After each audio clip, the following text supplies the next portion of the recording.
coming to you on Sunday, the 28th of August, the day after Toronto FC's most recent, and dare I say it, maybe one of the most infuriatingly disappointing games that I've seen all season, in a season that's been littered with disappointments, especially, of course, in their foray in Major League Soccer this year.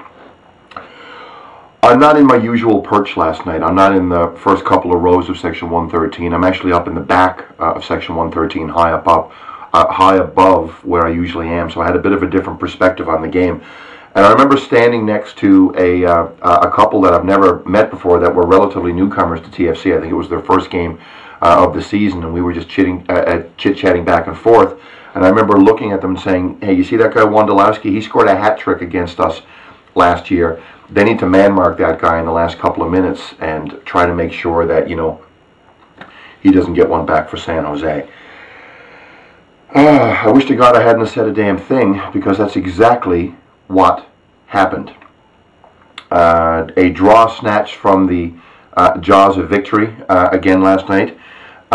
Post-game comments from both Milos Kosic, the goalie, who had a very good game, and Coach Aaron Vinter, can be summed up, I think, in one word, and that word is pissed. They were absolutely pissed that goal was given up. Now, to me, it's one thing if a defender is marking a player, an offensive player, and that offensive player gets the better of him and scores. That's one thing. But not man-marking, not marking, not getting in the way of, not impeding in any way, arguably their biggest threat to score on a relatively poor San Jose team this year.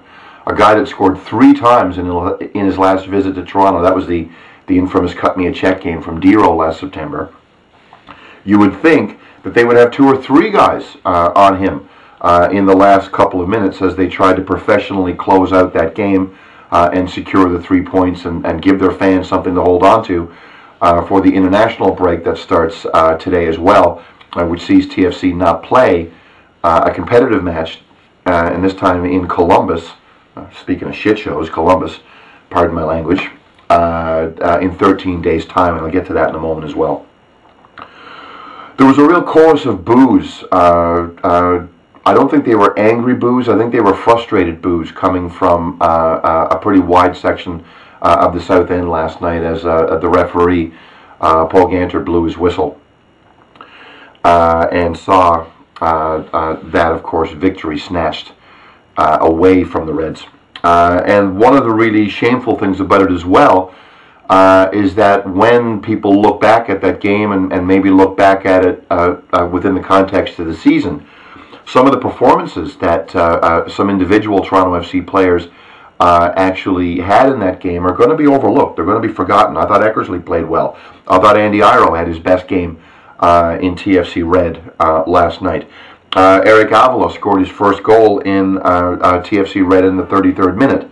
João Plata had a goal taken away from him by, I think, after looking at the highlights again this morning, looked to be a play that was onside rather than offside. That was in the 86th minute, and that would, of course, given Toronto FC a 2-0 lead, and any subsequent goal from Wondolowski, if it would have happened in that case, would have been a bit of a moot point. Oh, refereeing, I'm not really going to bother talking about the refereeing other than in general terms. I think in a league that wants to actually, grow its brand and entertain its fans, I think even if a referee sees a 50-50 call, let's be generous here. I don't think it was offside, but let's give the linesman and the ref the benefit of the doubt for a moment. Let's say they think it's 50-50. If it's 50-50, shouldn't you give the benefit of the doubt to the attacking player? If you want more goals to be scored, if you want more entertainment value that fans are actually getting for the dollars they're actually spending, wouldn't you want those goals to actually stand? In my opinion, they would. They should.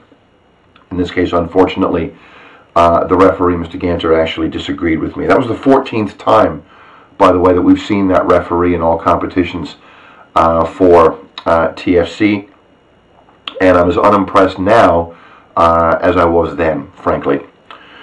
Now, the more I say about that game, probably the more angry I'm going to get. So I'm just going to try to move past it and talk about what's coming up for the Reds over the next couple of weeks. As I mentioned, the international break has actually started.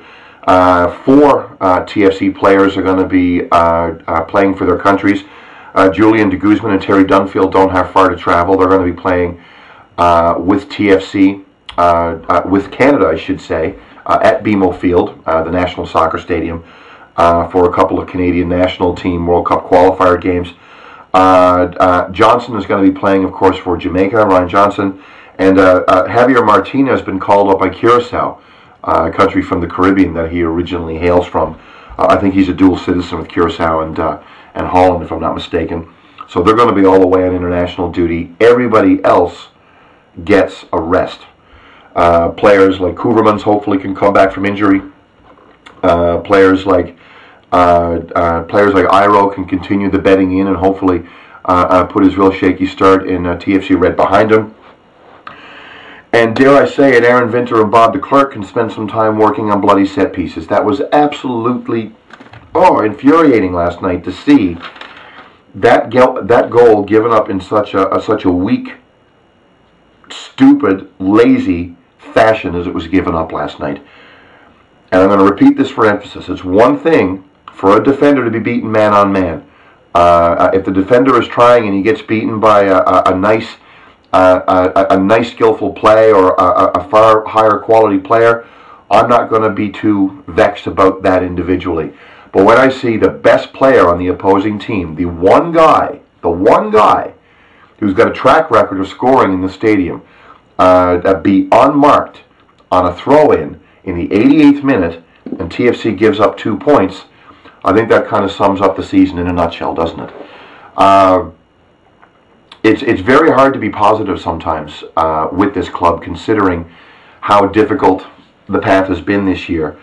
And they make it that much more difficult to be positive when we see garbage like that take place, like it did last night. So hopefully they can put this behind them, and hopefully fans like myself can put this behind them as well, and focus on what's upcoming, which is the Columbus game in 13 days' time at Crew Stadium, which has been a bit of a horror show for TFC. I think one of the things that the Reds could do for their fans, their hardcore fans especially, that have been there since day one and that really are part of that Columbus rivalry, and I definitely put myself in that camp. A win in Columbus would be one of the most memorable gifts, so to speak, that TFC could ever give its fan base. So I'm quite hopeful that they can have a better showing in Columbus in 2 weeks than they did last night at BMO Field.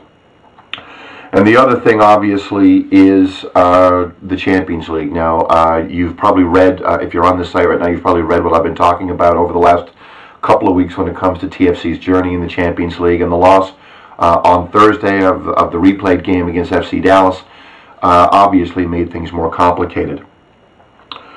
However, Thursday night, something absolutely almost incredible took place, and that was in Panama, because Pumas of Mexico City, current Mexican League champions, drew to Toro FC 0-0. So that means that after 2 games, TFC is in second place on 3 points. Dallas is in first on 6. Pumas have 1 point after 2 games, and Toro has 1 point after 2 games as well. Pumas have, of course, Dallas and TFC and Toro at home. They've got to come to Toronto and play, which is fast becoming a must-win game for the Reds, I think, because the 10-point threshold is still going to be there. I think with the points that Toro has dropped, they've dropped 4 points, 5 points, I should say, out of 6 so far. And they've got 12 more to go, as do TFC. I think the 10-point threshold is still a valid threshold for the Reds to actually look at as far as maybe qualifying for the knockout stages of the Champions League. And if fans out there aren't, thinking that the Champions League is important, think about this. How different, for example, would Toronto FC been this year, and how much further along would the rebuilding process that Aaron Vinter has been working to actually implement at this club, how further along do you think that rebuilding process would have actually been? I think it would have been further along if Toronto FC would have made the knockout stages of the Champions League last year. That would have meant competitive games in like February rather than competitive games in March. It would have meant that the maybe the hiring of a new coach wouldn't have taken 100 days.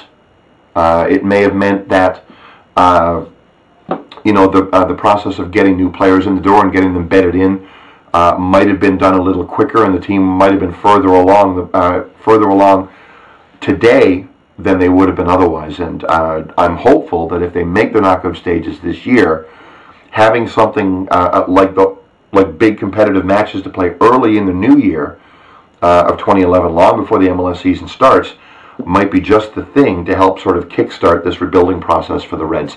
And I'll be writing more about that over the next little while. One other thing I want to twig you on is the new column I'm writing on an English football website called itsroundandwhite.co.uk, and I'll have the link in the credit at the end of the video blog here.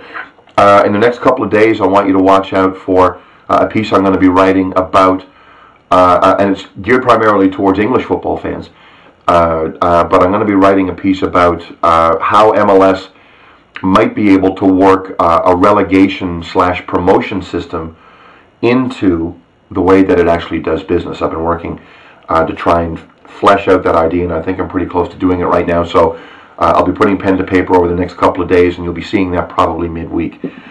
So that's it. I hope you guys have a wonderful week. Thank you very much for watching. Enjoy the international break. And for those of you here in Toronto, get out and enjoy Team Canada this coming Friday against St. Lucia.